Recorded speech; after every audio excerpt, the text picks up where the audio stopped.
Funky Papa Hotel.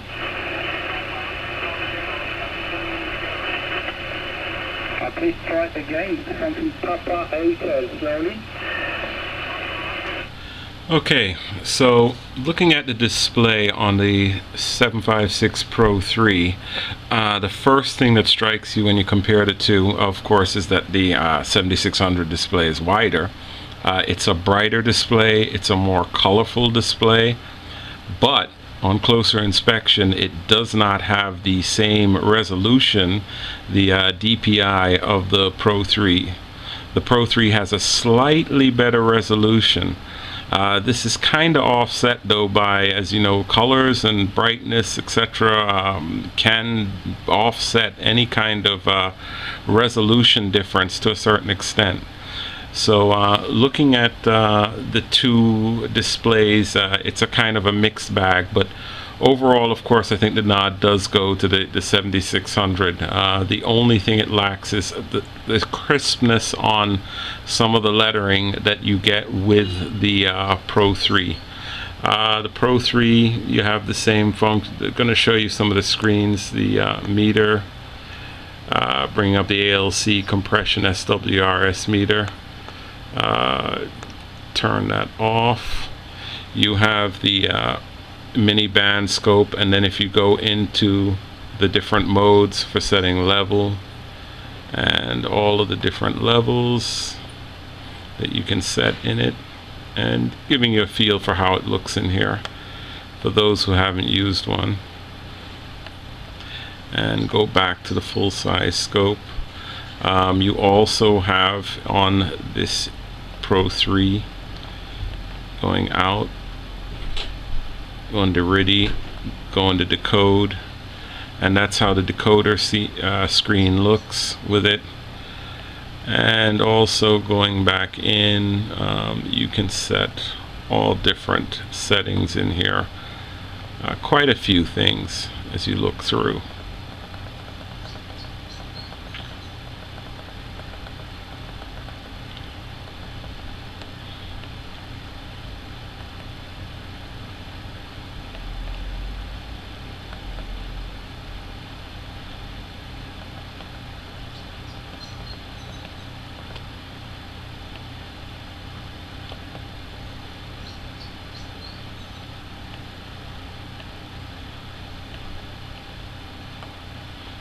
And you also have the voice memory.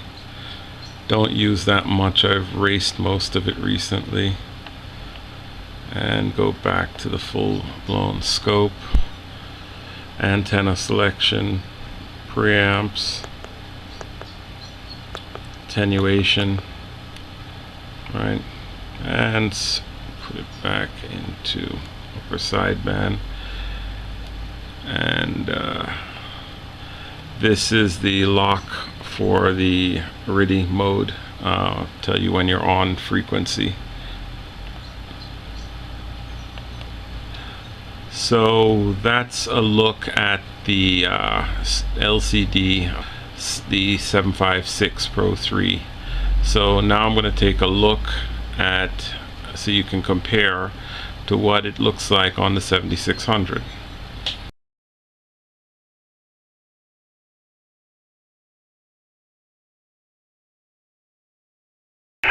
Same to you, bye-bye.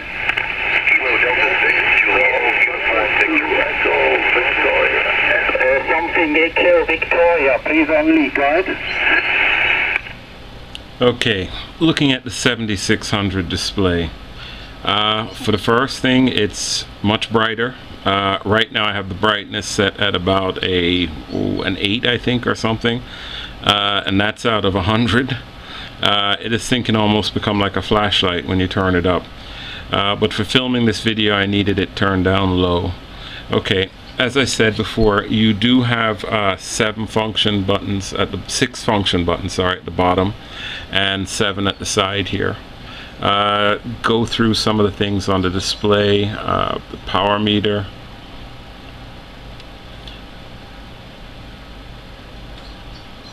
preamp, on, 2, off, attenuation,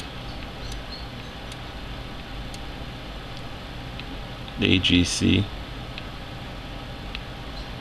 and if you hold down like the AGC, you get this menu where you can go in and set the different settings for each of the AGC, the amount of seconds, and you can change that for, as you can see, SSB, CW, AM, FM, all of the different settings.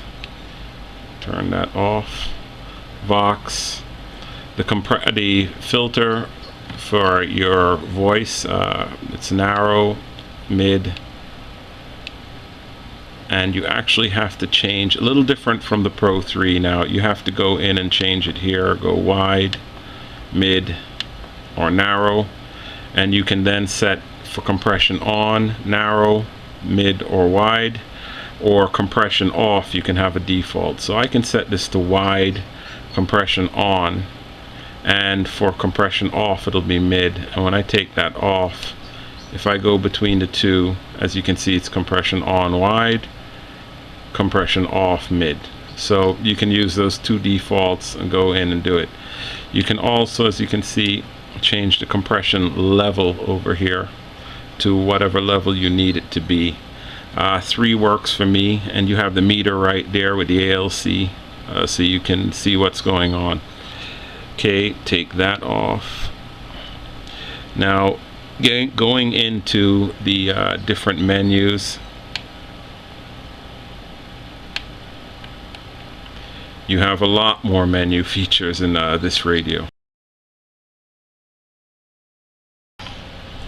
Okay, take a quick look now at the receive filters for the audio, and you can bring these up and change them. As you can see, I have 3K set with 15K roofing, and you can go in and change the roofing to 6K, 3K, soft or sharp, and you can also go down to 2.4, and you can also change the bandwidth of this.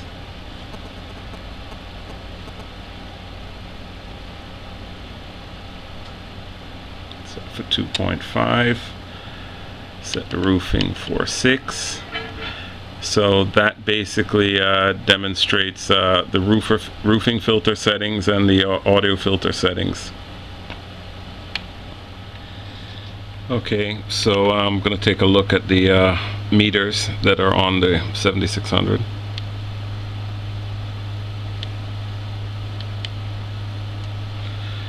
And you have all the standard meters, the SC meter, power, ALC, compression, SWR, and the drain current goes up to 25 amps. And over here you have the drain voltage, the temperature, which I've never seen it go much past being in the cool zone, and that's basically all the information there for you to see on the conditions of the radio and the signals that you're listening to.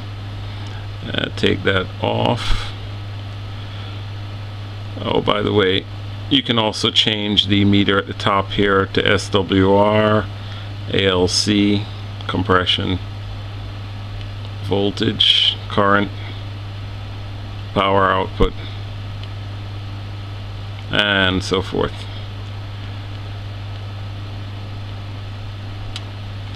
So that's the meters. Okay, looking at the band scope, spectrum scope on the 7600. Right now I have it in the center mode, and it's set at 2.5K either side. And as you also can adjust the speed that it refreshes. Right now I think I have it in the slow setting for the lower. Beauty of the 7600 is that you can set it for each individual span, how fast you want it to sweep. And this is more or less in the mode like the Pro 3, 2.5K. I can change it to 5, 10, and there's a station there. 0.14, so 140 hertz above 184. 25, 50, 100, and this is where the Pro 3 would max out, but with the 7600 250 on either side. So 500K of bandwidth going across. Now, one of the nice features with the 7600 that a lot of the users love is that you can take it off of center fixed, and now you're seeing the whole band from 1400 to 350, and you can go up to from 1400 to 14.5, but no need to on 20 meters. The more you show is, of course, the tighter compressed it's going to be, less resolution. So for bands that are smaller, you want it as spread out as possible. And equalizers, audio equalizers, and you see. Okay, the difference here now is that you can now move across the band, and the marker goes across.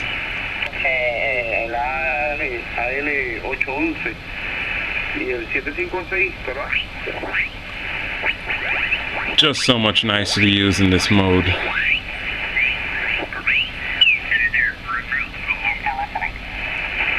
You can also lay down markers on there if you want to come back somewhere. Now, one of the nice things is that you, with this mode, if I set it on 14160 and I want to work split, and I'm going to put it into split mode now,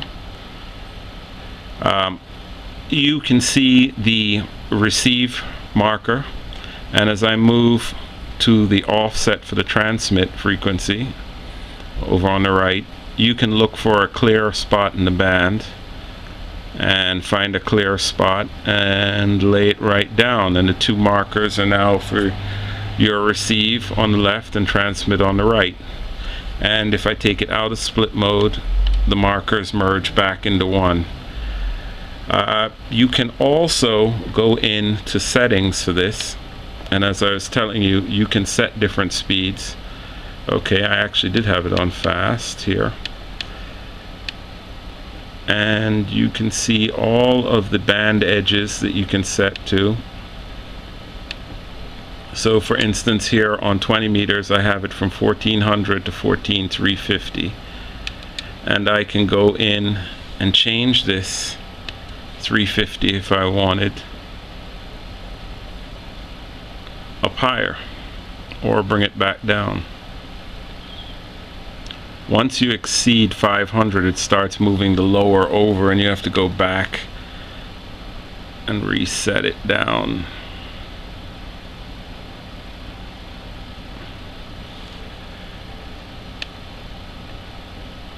And that's across all the different bands that you can set the width of the band scope.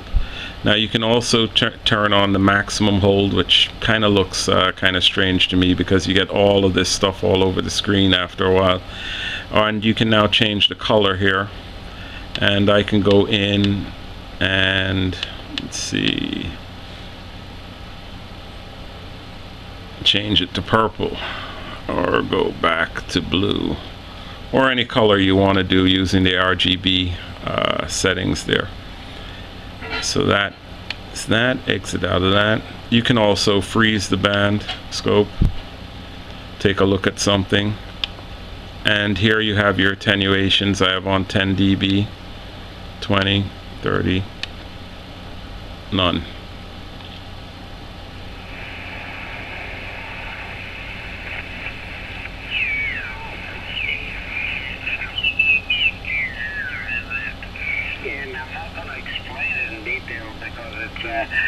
It's been explained in my book in the last 2 or 3 editions. Is it a recent edition you have?